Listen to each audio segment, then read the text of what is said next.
Yeah, I'm working on these outer sway bar rear sway bar bushings today on this 84. This top bolt.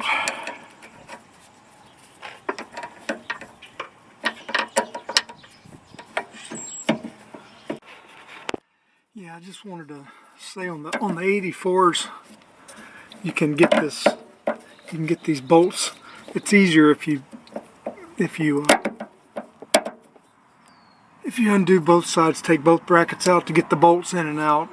So, and then you'll need a C-clamp to press these bushings and the steel shell out of the sway bar.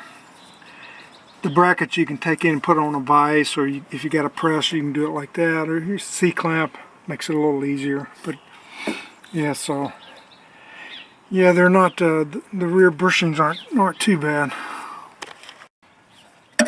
Once you get the bolts loose, the bracket comes out pretty easy.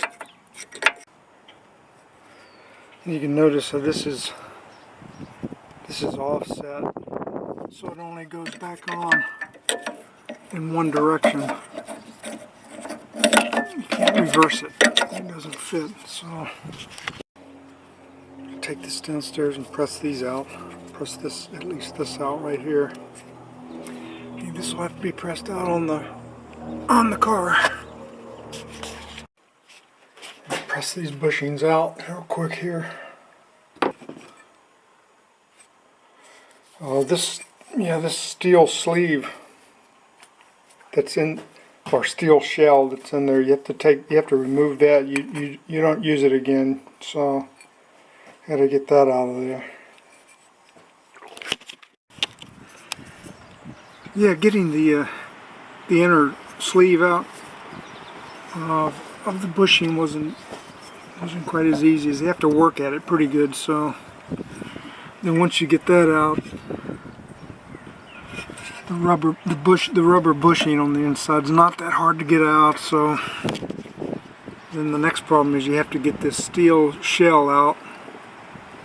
That has to be removed for the new bushings.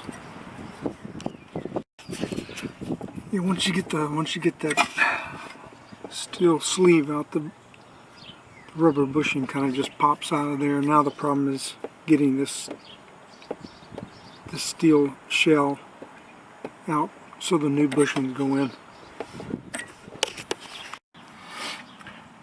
Yeah, I'll tell you that pressing the new bushings into the sway bar with a C-clamp while it's on the car is pretty tricky. It took me several attempts. And also I wanted to say I measured these spec out to 20 millimeters. They caliper out to 20 millimeters, but you can't find 20 millimeter. So I don't know what to say about that. I used 19 millimeter and they worked out pretty good. But yeah, then I'll put the torque specs down at the end of the video on the bolts.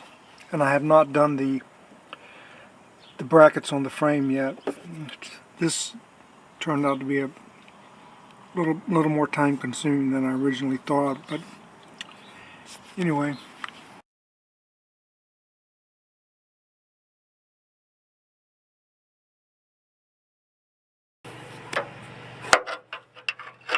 The first thing you need to do is remove the fuel tank cable straps, which are, there's two of them. This is these are 13 millimeter bolts on these studs. It's pretty easy. Just drop the bracket down, and drop the old rubber bushing out, then put your new bushing and bracket in there. Make sure you grease it up with the appropriate grease. It comes with the kit.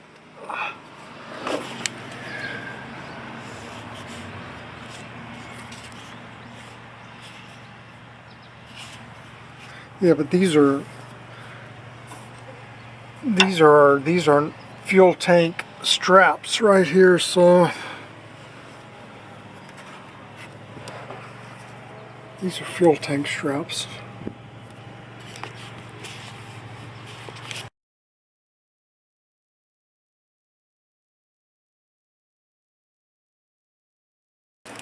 Take out the old rubber bushings